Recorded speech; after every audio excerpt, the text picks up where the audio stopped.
Débora Alfano, ouvinte querida, Fábio França, onde quer que você esteja, sei que você está conectado às ondas do rádio aqui na Band News FM, Fábio França.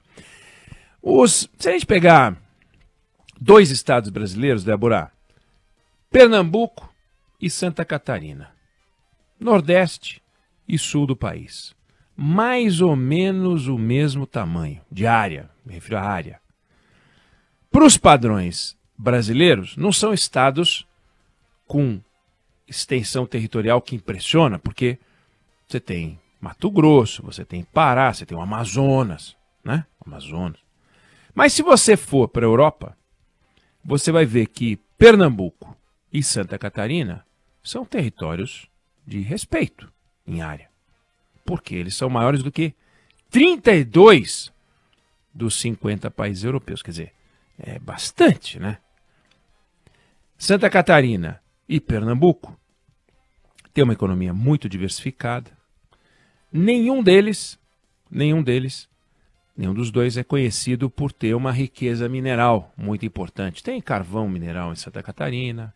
Em Pernambuco estão estudando a ocorrência de tório e outros elementos. Enfim, tem ali alguma riqueza mineral, mas não há nada que coloque a mineração como destaque, nem num estado, nem no outro.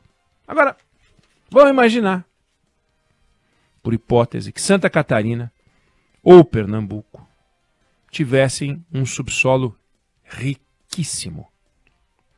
Riquíssimo. Subsolo mineral riquíssimo. E vamos imaginar que em vez de Santa Catarina ter pouco mais de 7 milhões de habitantes, que em vez de Pernambuco ter um pouco mais de 9 milhões de habitantes, um dos dois estados tivesse só 30 mil habitantes. 30 mil. Numa área onde vivem 7 milhões, 9 milhões, 30 mil. E vivendo separadinhos, em vilas, pequenas comunidades, e em vez de ter indústria, em vez de ter uma agricultura importante, em vez de ter uma área de serviço, nada disso. Pesca, caça e agricultura de subsistência.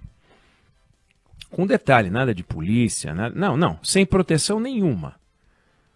Um estado do tamanho de Santa Catarina, um estado do tamanho de Pernambuco, 30 mil pessoas lá dentro só. E todo mundo sabendo que lá tem uma riqueza mineral espetacular. Qual é a chance de Pernambuco ou de Santa Catarina não serem atacadas por garimpeiros? Zero. Os 30 mil moradores de Santa Catarina, de Pernambuco, não seriam garimpeiros, seriam pessoas que viveriam da pesca, da caça, de uma agriculturazinha ali e tal. Zero mineração e tal. E aí os garimpeiros iam entrar lá. Óbvio que iam entrar lá, não tinha segurança, como eu falei. É exatamente o que acontece na reserva Yanomami, que tem uma área do tamanho semelhante ao estado de Santa Catarina, semelhante ao estado de Pernambuco, tem 30 mil indígenas dentro, espalhados por 300, 400 aldeias, sem armamento, sem proteção policial, e debaixo uma riqueza mineral extraordinária. Com um detalhe, Santa Catarina e Pernambuco estão localizados em áreas de acesso fácil. E a reserva Yanomami, localizada numa área de difícil acesso, difícil de vigiar, que fica ali, pegando Roraima e um pedaço do Amazonas. Todo mundo sabendo que lá tem ouro, todo mundo sabendo que lá tem cassiterita. Claro que ia ter um monte de garimpeiro por lá. Claro que tem um ataque naquela região. Até porque, quando a terra foi demarcada, em 1992, já tinha garimpeiro lá.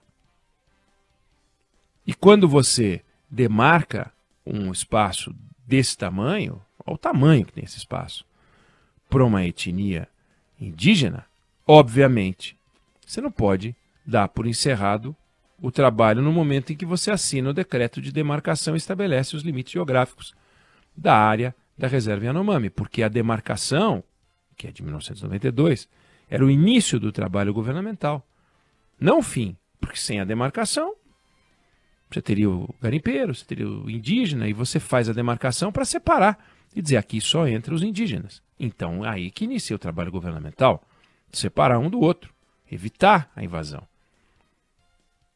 O decreto, que naquele tempo ainda era de papel, hoje em dia é um arquivo, e não tem como proteger os indígenas. O decreto em si. Eles precisam de proteção real, proteção contínua, que não tem, que nunca tiveram proteção contínua, nunca, de 1992 para cá, nunca.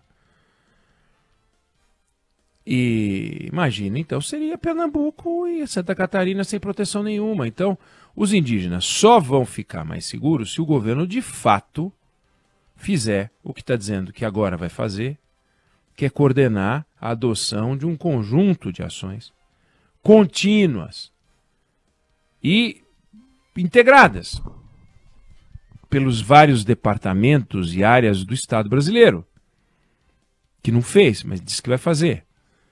Porque não dá para o indígena continuar a morrer de malária, não dá para ele morrer de fome, desnutrição, porque o garimpeiro é quem dá as cartas. Isso não faz sentido.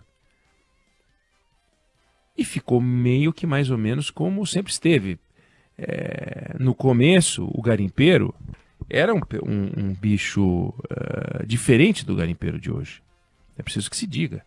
O garimpeiro de então, do tempo da demarcação, e até o que chegou antes, bem antes, anos 70, anos 60, 70, por lá, pessoas pobres, origem humilde, nordestinos que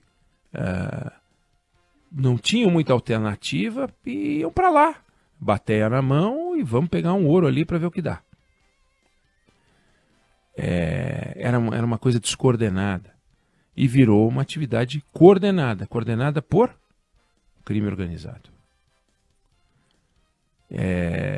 Do segundo mandato da Dilma para cá, ele ganhou um perfil diferente. Então, se em algum momento os garimpeiros eram pessoas que poderiam ser apresentadas como pobres, que ainda são, muitos deles, né?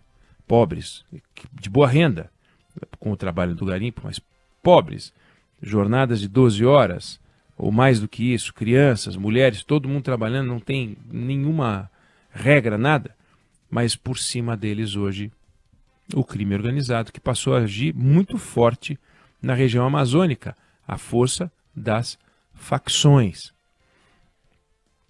E a mineração ilegal, ela representa um risco menor para as facções criminosas do que, por exemplo, atacar um banco numa grande cidade, o Novo Cangaço, etc. É mais fácil, pelo menos até agora, menos arriscado, porque quem está lá dentro são indígenas, desarmados e eventuais operações da Polícia Federal numa área do tamanho de Santa Catarina, imagina.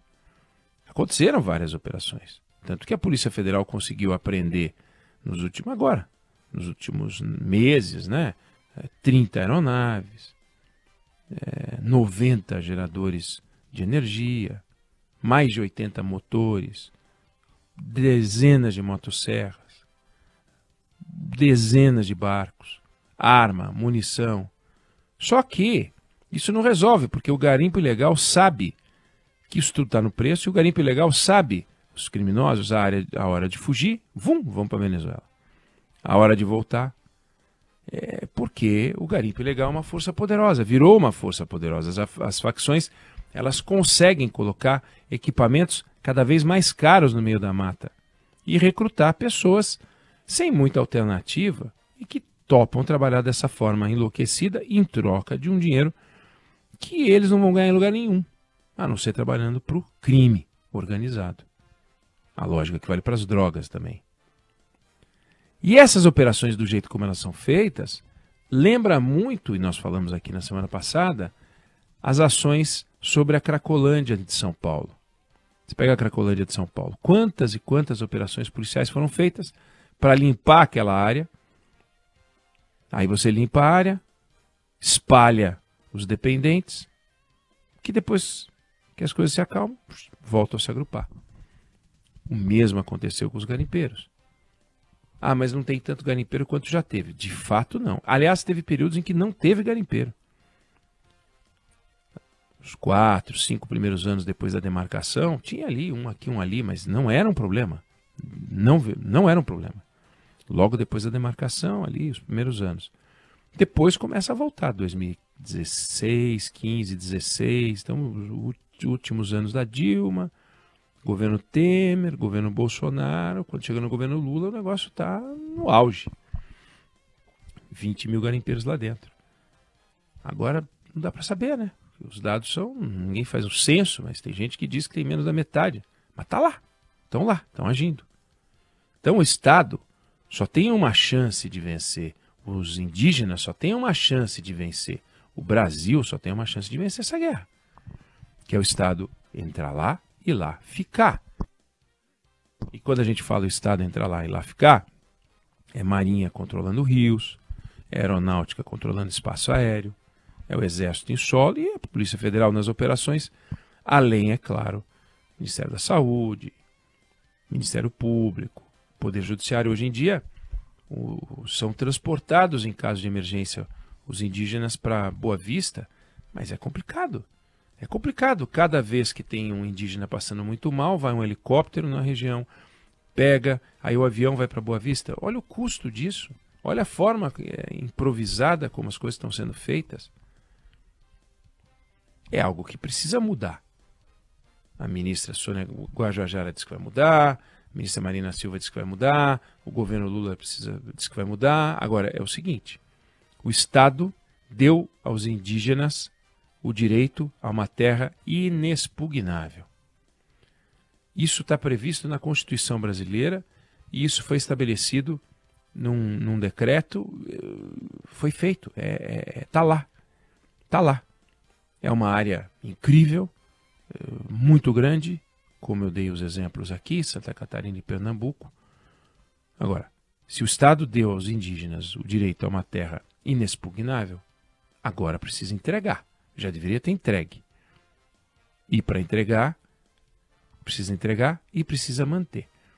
É a única alternativa que o Estado tem para cumprir a sua missão, sem dúvida nenhuma. Eu não sei se você concorda ou se você discorda, mas essa é a opinião que eu tenho sobre o assunto.